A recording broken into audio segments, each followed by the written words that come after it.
अच्छा संदीप जी, जी क्या वजह है कि सारे देवी देवता जी जितने भी सारे देवी देवता हैं भारत में ही क्यों अवतार लेते हैं?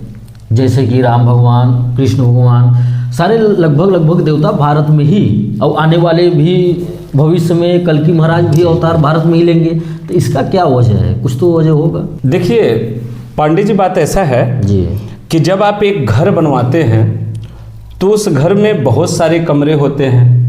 रसोई घर आपका कहीं और होता है, बेडरूम कहीं और होता है, बाथरूम कहीं और होता है।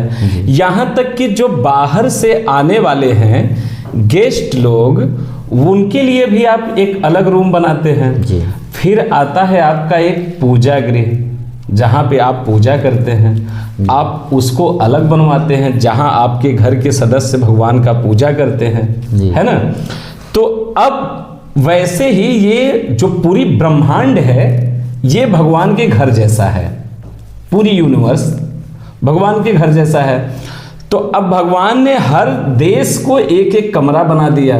मैं एक एग्जांपल दे रहा हूं, लेकिन अब भगवान जहां पर अवतरित होंगे वो घर तो शुद्ध होना चाहिए ना, वो देवभूमि होनी चाहिए। अब जैसे आप घर में एक पूजा घर बनवाते हैं तो उसका एक उचित स्थान चुनते हैं, वैसे ही भगवान अवतार लेने के पहले एक उचित स्थान चुनते हैं। तो भारत जो है वो ऋषियों का आदि अनादिकाल से ऋषियों का जो है ये स्थल रहा है। तो इसलिए सारे देवी देवता जो हमारे हैं वो भारत में ही पैदा होते हैं, या यूं कहे कि वो भारत में ही अवतरित होते हैं। ठीक है। अब यहां पर मैं एक बात और आपको इंक्लूड करना चाहूंगा।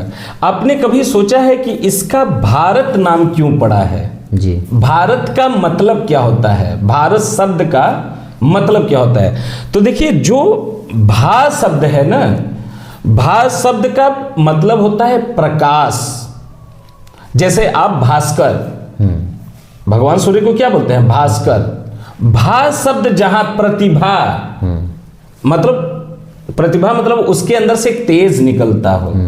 भा का शब्द का अर्थ ही होता है कि प्रकाशमय, और रत का मतलब होता है निरंतर लगे रहना।